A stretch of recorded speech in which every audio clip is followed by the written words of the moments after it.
My name is Zak Ebrahim, but I was born Abdelaziz Sayed Nosser. My identity changed out of necessity. On a November evening in 1990, 2 bullets would change the trajectory of my life. I was 7 years old. My mother sat down in the living room to watch television while I cleared plates from the kitchen table. When I'd finished, I went upstairs to read and eventually drifted to sleep. Downstairs, breaking news flashed across the television. The extremist rabbi Meir Kahane had been shot in New York, and so had his assassin.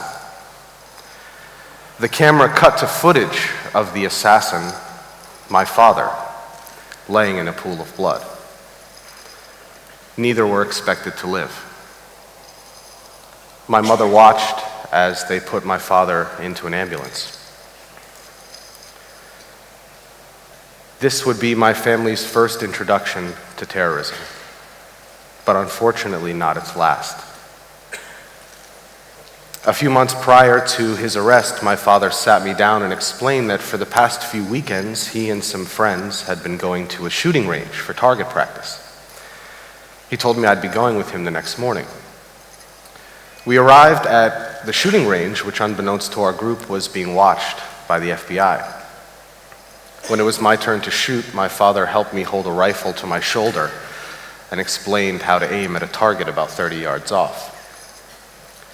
That day, the last bullet I shot hit the small orange light that sat on top of the target, and to everyone's surprise, especially mine, the light exploded.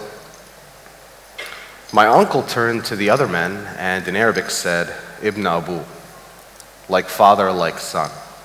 And the men all seemed to get a really big laugh out of that comment, but it wasn't until a few years later that I fully understood what they thought was so funny. They thought they saw in me the same destruction my father was capable of. Shortly after the assassination, my father was found guilty of assault and weapons charges and sentenced to a minimum of 7 years in prison. He maintained his innocence throughout the trial and was initially found not guilty of the murder, and so my family believed him.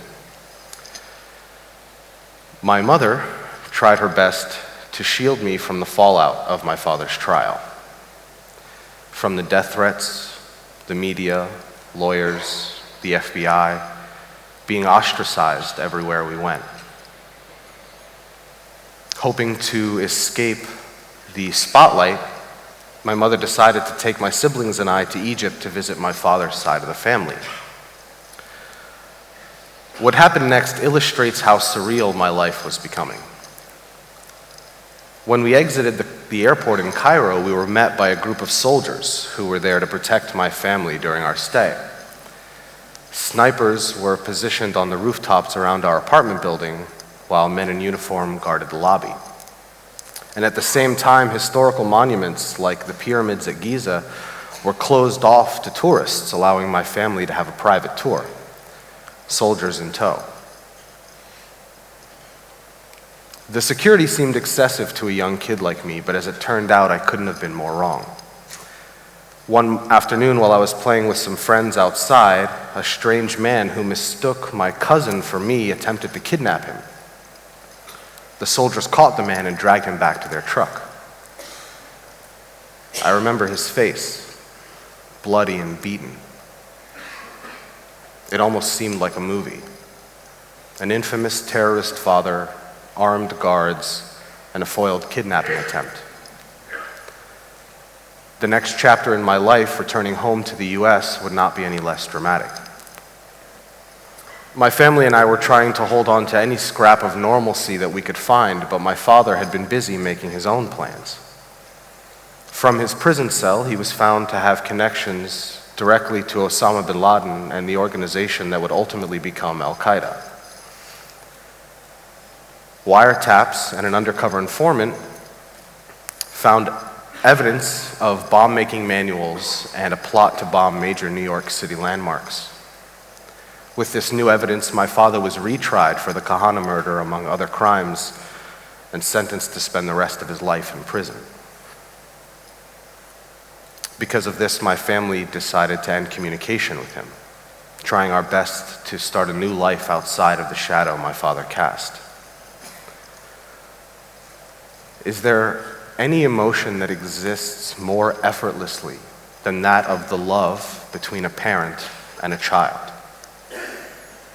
And yet here I stand caught between the love that one naturally feels and the recognition that not only did my father abandon his family to commit these horrific acts, he did so knowingly, twice. These emotions are confusing to me as a grown man. Can you imagine what that's like for a child? In 2014, I gave a TED Talk in which I shared my life story publicly. The story of an American boy raised by an extremist father. The day after my talk, Ted approached me about doing the first TED book in print, and that book would become The Terrorist's Son, a story of choice.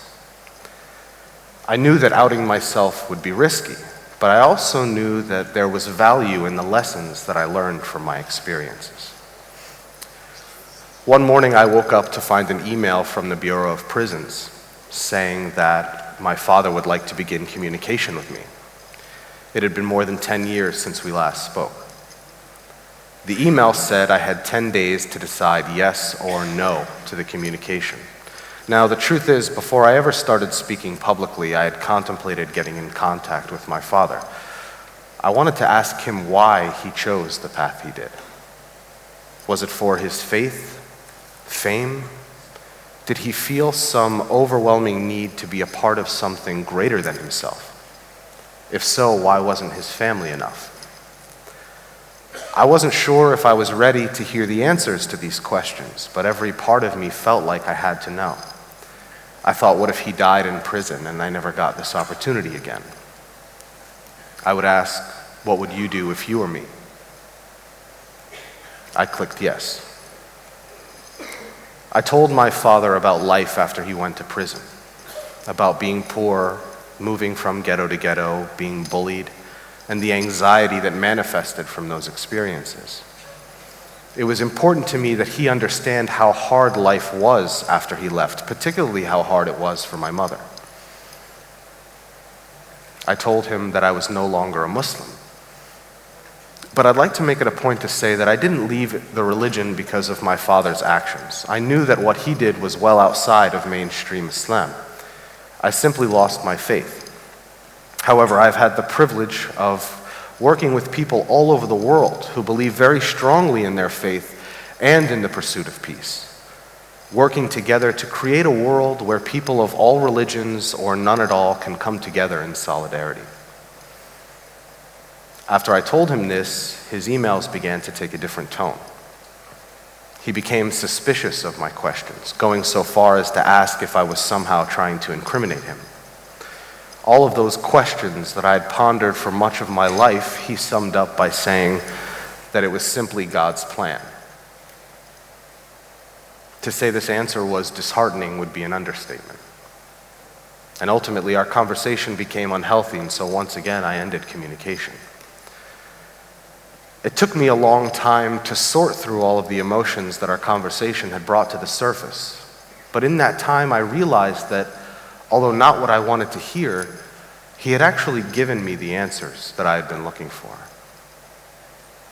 His beliefs led to a narrow and oversimplified worldview, one in which a person's religion was all that was needed to determine that person's worth.